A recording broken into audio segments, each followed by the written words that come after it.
Good afternoon, everyone. Hope you can hear me as usual. My usual paranoia over sound checks, etc. And the reason for that, especially after yesterday's performance, trying to trust my home internet to be stable enough for this show was ambitious, to say the least. So thanks for those that persevered yesterday. But you managed to get Maura Paula as she held the fort very well as my internet was glitching. So that's no bad thing, is it? Today is Wellbeing Wednesday, the first Wednesday of each month, in which I chat to my colleague and increasing friend Joe Turner, who's now third time returning guest on Cheering It Over, which is certainly a record and one that's going to be difficult for her to be beaten on, I think, because we're going to be definitely chatting on a monthly basis about things like this, because it certainly matters. Your well-being and certainly self-care of health professionals is of increasing pertinence at this time for various reasons, but also what was exciting is Joe suggested that we talk about celebrating successes and some of the challenges that come to that, and why we might not do that enough, the consequences of it, etc., which is a brilliant thing. And I've admitted to Joe just before we came on air that that's certainly something that on reflection is more of a hot button topic for me personally than I ever realized until I reflected more deeply on it. So without further ado, I bring in Joe Turner. Hopefully that works. Joe, can you hear me okay? I can, yeah. Can you hear me? Yes, I can. And so, yeah, for as ever, anyone in the chat function that can help us with sort of if we drop off or any sound issues, then please do let us know. And I always want to open with a question for the audience as well, which is making sure you let us know, what does it mean to you? How comfortable are you celebrating your success, whatever that might be, any of your personal goals or any work or related things there? Is that something you're comfortable with? And if not, why not? So join the conversation. We'll certainly be visiting those comments. But as ever, when a guest's on, or a co-host as we call it, we know that you guys are a bit quieter until the end, which is fine, but make sure you don't be shy on this one. We definitely want your involvement. But Joe, tell me a little bit about why we're talking about this today and why you felt it would be appropriate. Well, I think particularly today and particularly this year, it's really important to celebrate wins and successes. Quite rightly, there's been lots of conversation about how incredibly difficult this year has been, and I'm certainly not here to deny any of that or to lessen the impact of what this year has brought about for us. But I think, particularly at this time of year, it's really important to look back, realise first of all that there have been successes, but then more importantly than that, for us to talk about them, because as you've already alluded to, it's something that is really hard to do. I think it's hard generally. We're brought up, particularly in this country, I think, being told that you don't brag. If you're successful, keep that to yourself. That's lovely, but don't tell everybody else about it. And that says things to your brain. And I think what is important about celebrating your wins is not necessarily what you're telling other people, but what you are telling yourself. So the first thing is that it highlights that good things have happened, and goodness, in this year that's a good thing to do. Okay, first of all, just to tick off, yes, actually those things were pretty good, and that sends a positive message to your brain. I can't verify the absolute chemistry, but I'm sure you get a dopamine hit somewhere. It tends to stimulate a feeling of gratitude, which plenty of evidence to show that that's good for you and also for your relationships with other people. But it also highlights to you what is important. So if you can spend some time, identify what's gone well, and then actually verbalize it, lots of things come out which are really important to you, because they're the things that have bubbled to the surface. And then we can go into this in more detail, Jack, and maybe in the light of what you were saying. But I think a really important thing is, if we don't celebrate our wins, then we're just constantly looking for the next hit because we need it. So our brain doesn't hear that we've had a success, so it's off there looking for the next bit of appreciation or the next dopamine hit. And for those of you that understand and know that you suffer from a little bit of imposter syndrome, that feeds it. So imposter syndrome tends to get worse the more you achieve. That just happens anyway. I think the paradox is that we think the opposite, so we keep trying to achieve more. Right. And the only, or one of the ways to reverse that, is to actually celebrate and acknowledge your wins, so that you're not just straight on for the next thing and the next achievement and the next hit. Because they're relevant, aren't they? The differences there, where you've got the consequences of not doing it as well as the positives of doing it. They sort of do overlap naturally. But let's just hone in a little bit on The why we might not. You sort of mentioned a cultural feature there you feel potentially linked to this country, and what do you think are the factors at play that might compromise our instinct to, not necessarily ability to, but likelihood of celebrating our successes? I think, and I can certainly speak from a personal point of view, it's tied in with what other people think. So nice people don't shout about their successes. Only arrogant people do that. Or people that aren't actually successful but need to make people think they are. These are all messages we pick up, I think. And like I say, in childhood, with very good intention, I think we're given the message that you just keep quiet, you don't shout about it. So I think a lot of it is just simply about how will I be perceived, I mean, maybe you, Jack, as you said, you struggle with it. What comes into your mind if you think of yourself telling someone about your successes? What's your concern about doing that? Yeah, I think just to hark back, it's like the showing off is something that rings a bell from childhood as a phrase. I think what's interesting from my point of view is I'm quite obviously a massive attention seeker of every which flavour, and it kind of means that people make association and assumption regarding arrogance as if, and I play into that sometimes. The people argue I like the sound of my own voice and I understand why it's often being broadcast, but unfortunately that means that then because I need to counter, it's almost that I don't want to play into that stereotype, in part because I don't think it's fair, but even where it is, there are areas where I'd like to celebrate or be pleased with. It's something that I feel like I counterbalance that, I over balance that a little, and I think that that instinct is certainly stronger than one that wants to raise a flag and shout about it. It's a fine balance that's difficult to achieve, but particularly this sort of pseudo public person. I know it's obviously in a small pond here, but it's just that's where there is there is seemingly, and I know this from the hate mail I get alongside any fan mail, is that there's sort of an acute eye from some people on the fact that that's what it would be convenient if I was that guy. It'd be convenient if it was all to do with sort of self-indulgent, self-promotion, arrogance. It'd suit that narrative. And so I think that does play a part in why I don't like to really publicly celebrate some of the wins, especially in times like this, which have been difficult because they feel like they are drowned out by challenges. Yeah, and I can totally see that that's an easy attack for somebody else to make, and I can see why you'd be nervous of that, particularly in your position. Maybe it's a reframe that's needed in terms of when you see someone celebrating their success in a way that they're so comfortable with that it's acceptable. It's another way of giving permission, isn't it?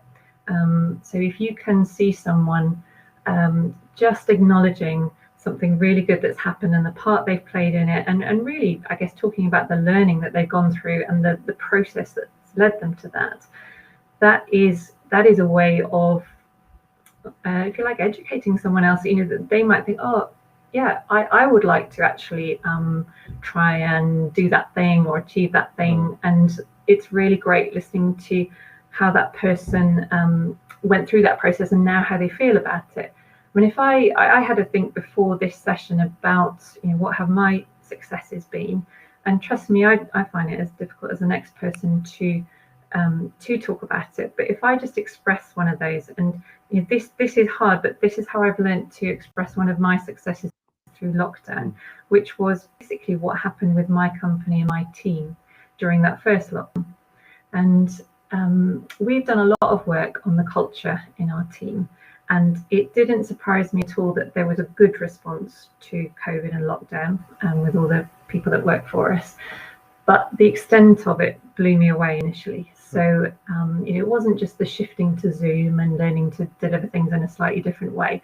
It was the way the team came together to think outside the box in every way as to what our community needed, providing support in ways that were never going to bring them any income, but we're just, they're constantly sort of picking through how would that person feel, and what video could we put together just with that little tip to help that person. And it kept growing, and we also supported each other an awful lot.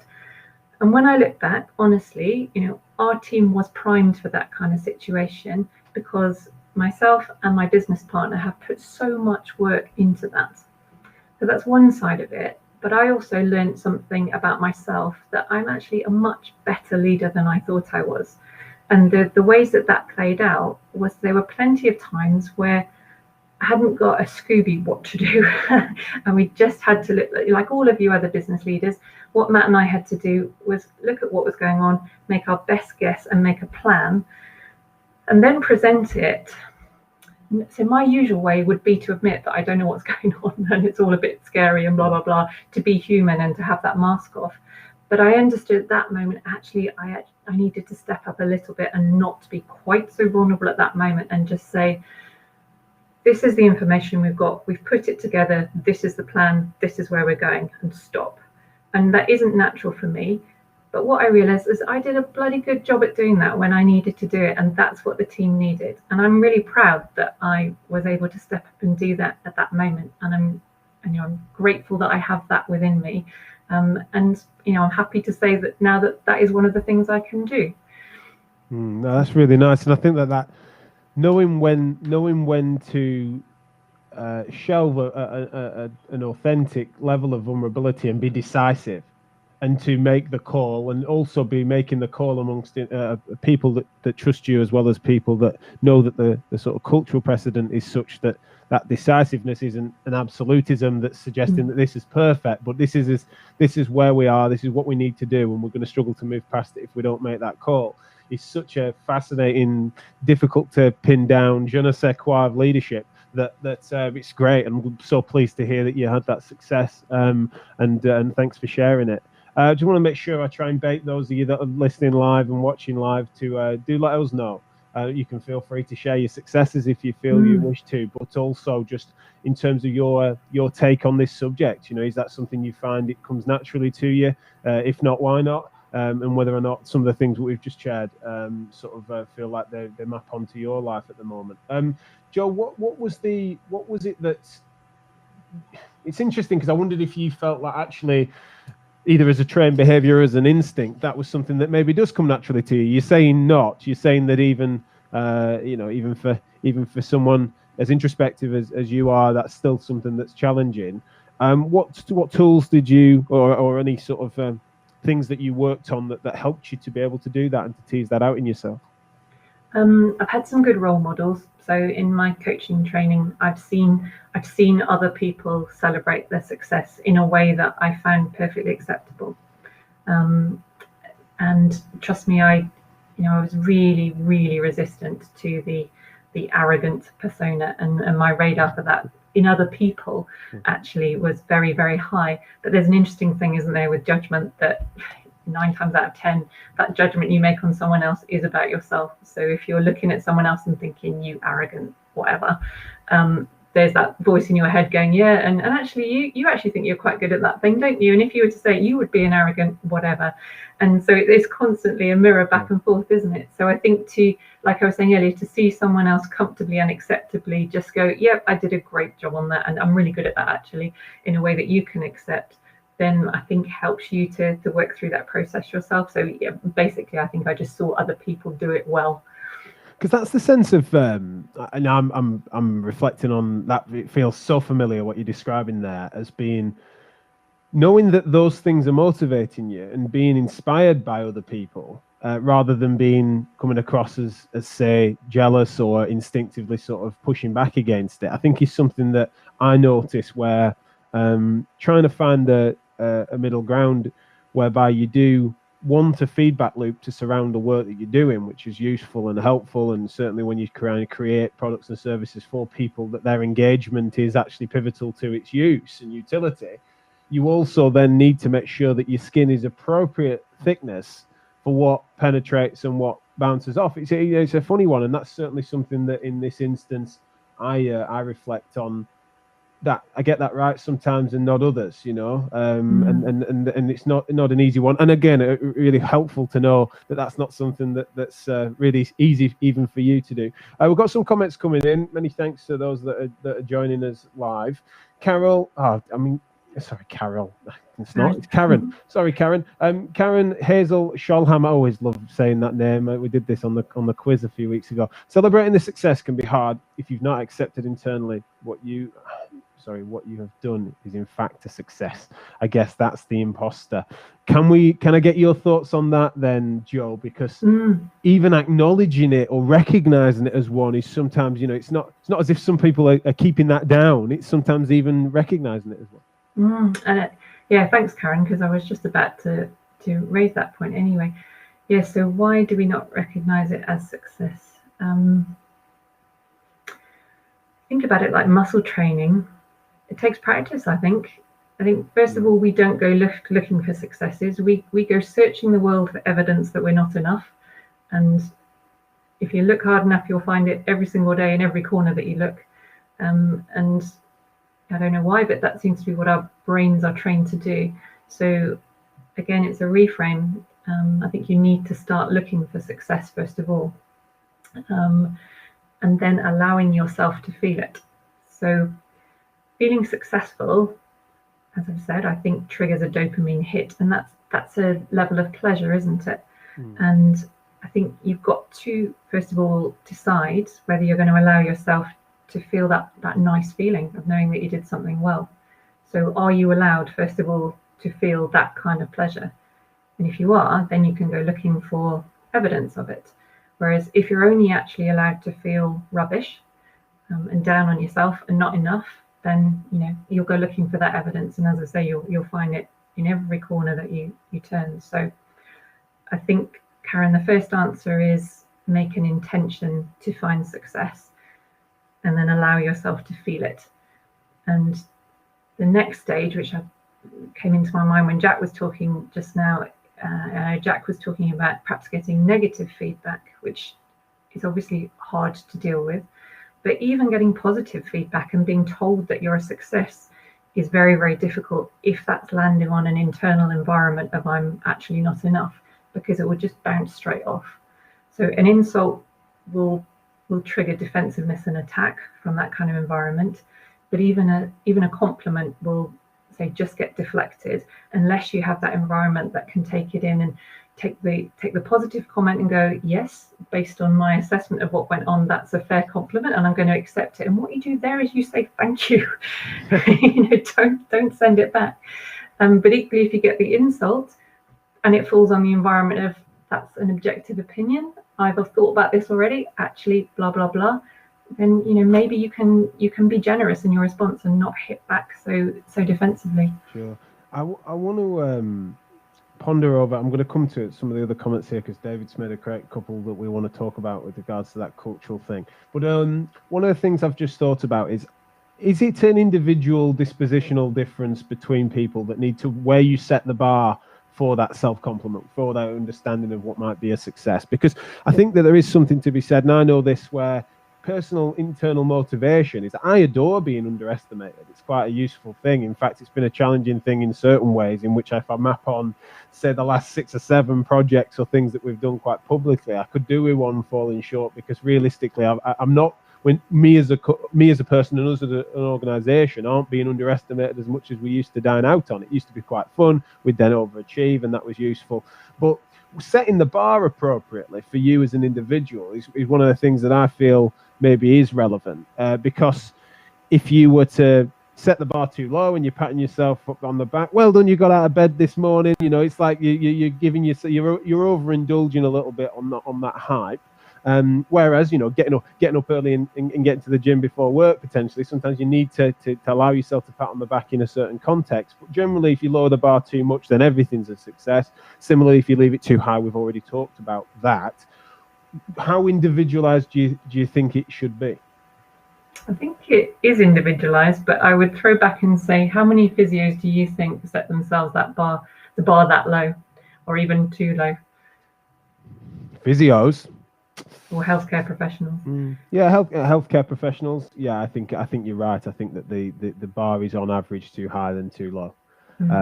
Absolutely. I think that there are some, unfortunately, and it's because sometimes the stereotype does play out.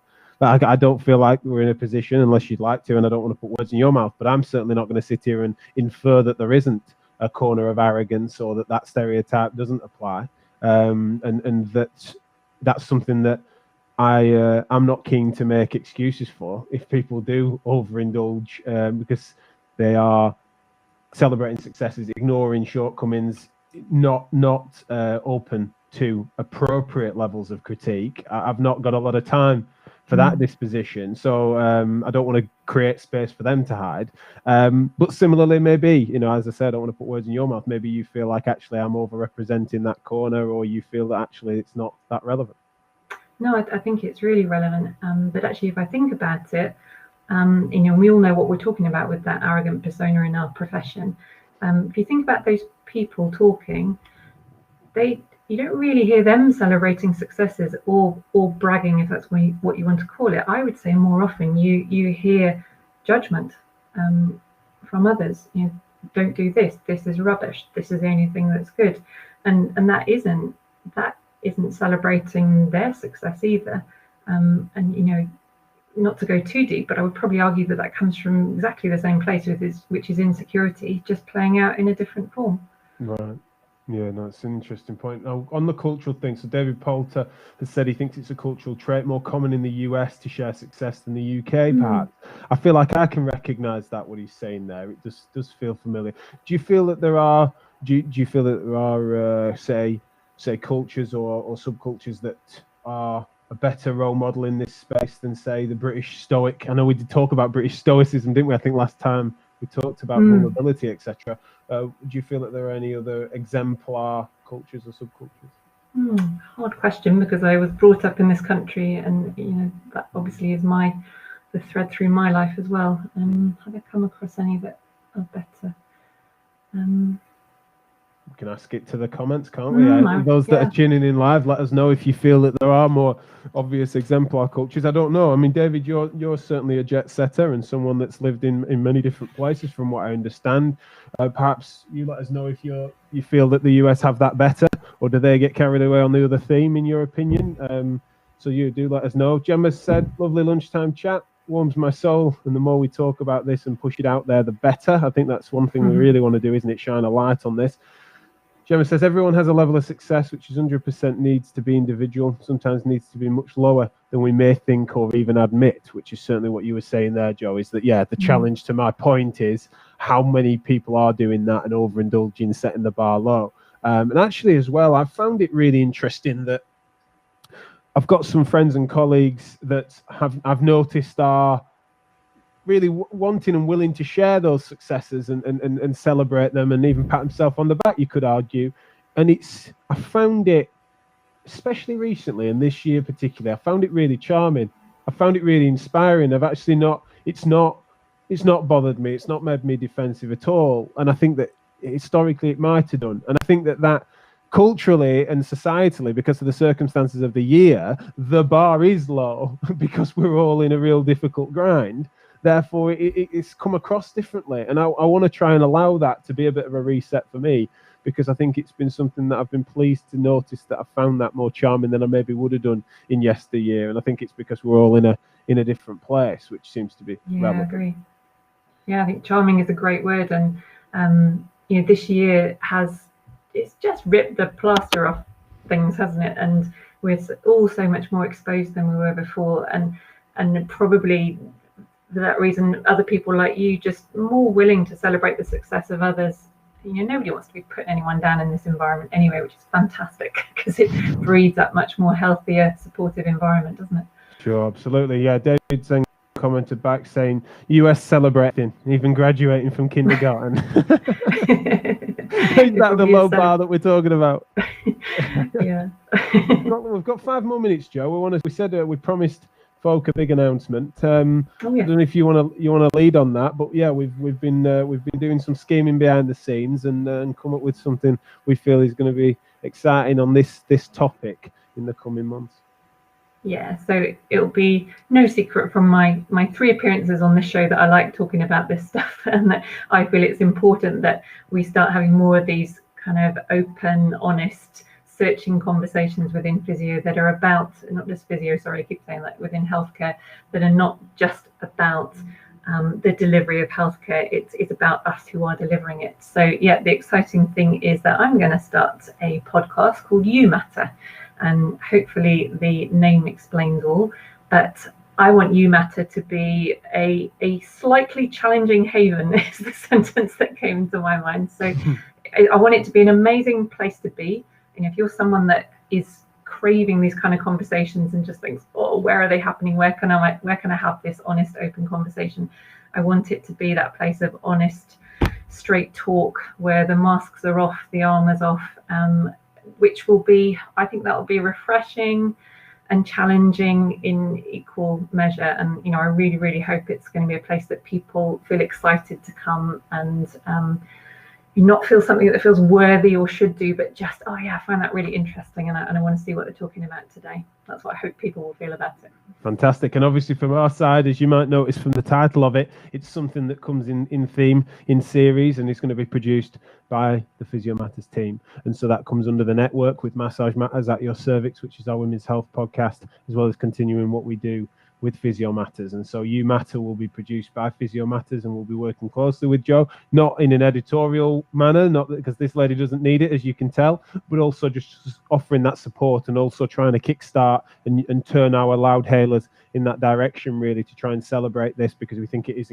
incredibly important and timely intervention that we all need, especially because I think that there are certain, if we think about culture, there's certain cultural traits within the healthcare professions, and then even then beneath that in physiotherapy, beneath that in MSK, that sometimes means that we overindulge in some bad practices, some bad behaviors. And it's kind of come up both in this one and last time we were talking about vulnerability. It feels like actually compared to Joe blogs or another profession, it feels that actually there's things that more specifically need to be sort of unearthed, and creating a space in which that can be done is fantastic. So really excited to work with you on that.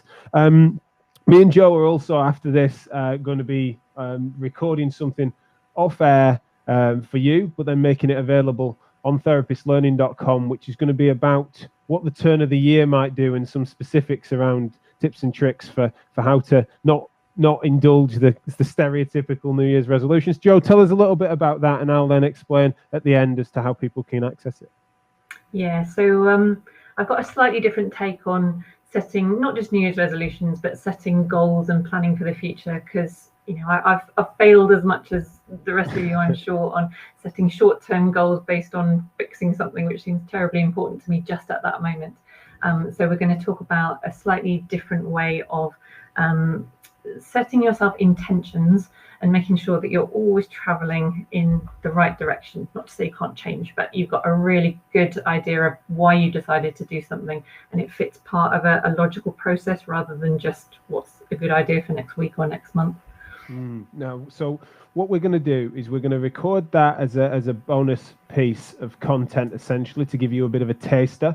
It'll then come with a PDF that will be download available. And what we're going to do is we're going to make the first 5, or potentially, we're yet to decide, because this is a bit of a competition prize of a sort. It's either going to be the first 5 to celebrate those that are fast on the fingers, or maybe we select 5 of the first 20 or something that download that are going to then get an hour's consult with Joe in January to then consolidate that learning. So there's going to be this guide that's then available as a PDF, got some accompanying video content that we're going to come with together. That's going to be available on therapistlearning.com, and so keep an eye out for the links to that we'll make available as soon as we can. And as I say, don't be shy on getting stuck into that, because then the first 5, or at least 5 of the first 20, depending on how fast you guys react, are going to then get a consult with Joe free of charge, just to introduce you to and make sure that we can all hit the ground running next year, but in a thoughtful rather than reflexive and stereotypical way that complies with all the weird traits and tropes of sort of New Year's resolutions. And